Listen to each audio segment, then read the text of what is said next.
ایک شوہر نے بیوی سے کہا، تم بہت اچھی اور لاکھوں میں ایک ہو، مگر تمہارے اندر ایک عادت خراب ہے کہ تم کبھی کبھی جھوٹ بولتی ہو۔ بیوی نے منہ بنا کر کہا، کیا کروں؟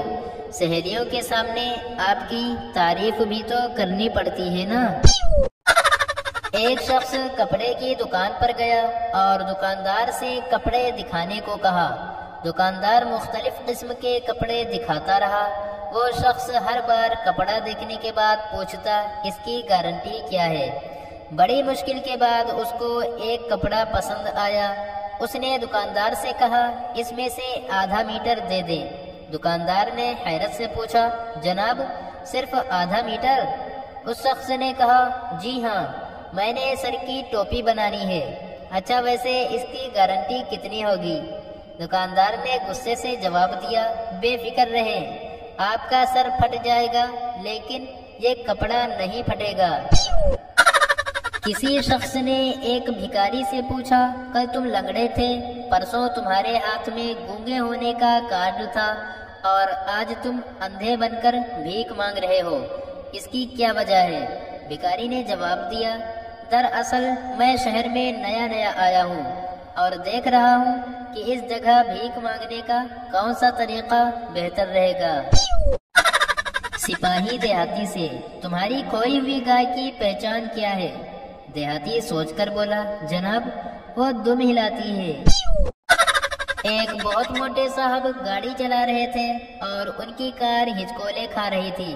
ایک ٹریفک کانسٹیبل نے دیکھ کر چالان کاٹ دیا اور پھر پوچھنے لگا، آپ کی گاڑی میں کیا خرابی ہے جو ہچکولے کھا رہی ہے؟ موٹے صاحب نے کہا، جناب اس میں کوئی خرابی نہیں، بس مجھے ہچکی لگی ہوئی تھی۔ لکھنؤ میں ایک خاندانی رئیس رہتے تھے، نام تھا ان کا فخر الدین اور ان کے نوکر کا نام تھا لدھا۔ رئیس لوگوں کو کوئی کام تو ہوتا نہیں، بس مذاق کرتے رہتے تھے۔ ایک دن انہوں نے اپنے نوکر سے کہا، تم لدھا سمجھتے ہو؟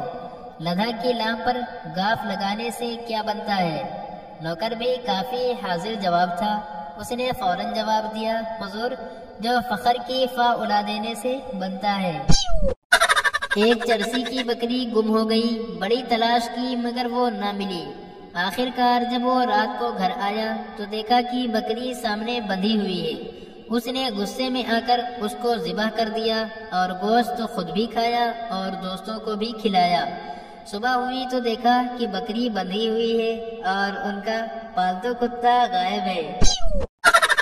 ریل گاڑی میں ایک خاتون سفر کر رہی تھی، اس کے ساتھ اس کا کتا بھی سفر کر رہا تھا۔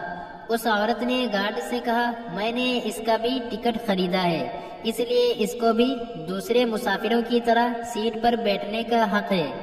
گارڈ نے جواب دیا، آپ نے بجا فرمایا ہے، مگر اسے بھی دوسرے مسافروں کی طرح سیٹ پر پاؤں رکھنے کی اجازت نہیں دی جائے گی۔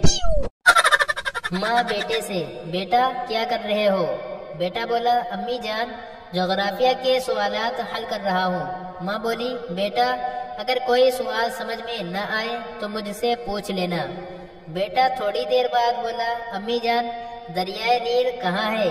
ماں بولی، غسل خانے میں دیکھ لو، صابن کے ساتھ رکھا ہوگا۔